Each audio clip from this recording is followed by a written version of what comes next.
Hi ladies and gents, welcome to this week's golfing newsletter.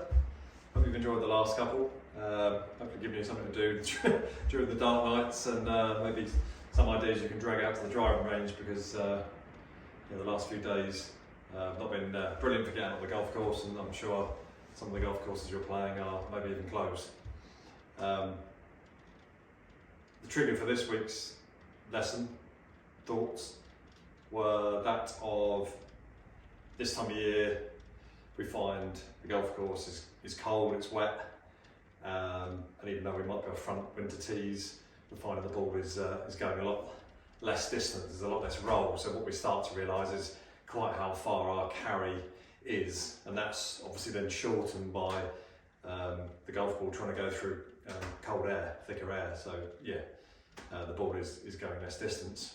So I thought I'd just try and get you to a thought, an idea to, something we all know and we've read 100 times over, but just to be sort of reminded of it sometimes, especially in times of need when we want distance, is sometimes not a bad thing.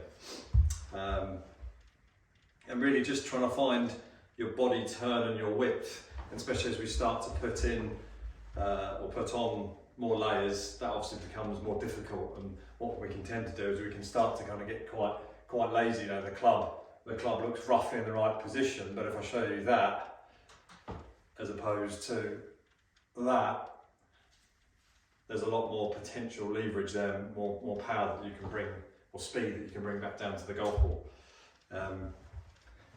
How do we achieve that? Well, really we're just trying to maintain our width. We're trying to really sort of at least maintain the distance between the centre of your chest and the butt of your club.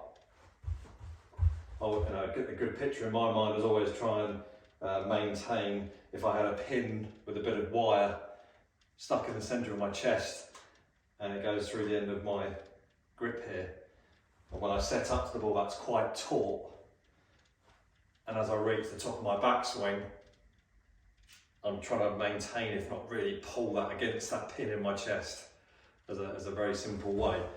And then because of that, because we keep that width, people talk about a shoulder turn. Well, we're not actually consciously turning our shoulders.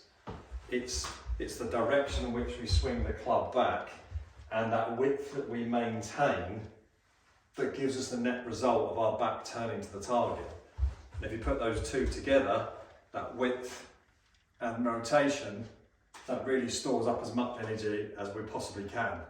Now yes, some of us are going to be more agile than others, but even with that, without injuring yourself, if we do, I don't know, every winter night where we're sitting there thinking what we're going to do, or I've had enough of Coronation Street or whatever it may be, if we can stand there in a space where we can swing a golf club, even if you hold the golf club down the shaft so you don't take out the lights, we can spend 5 minutes a day through winter trying to stretch ourselves out and make that not such a hard position to achieve.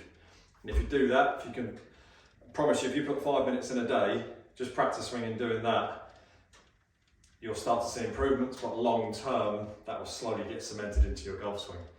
Now that's where we all tend to fall down, we all tend to get a bit lazy, or especially maybe we want instant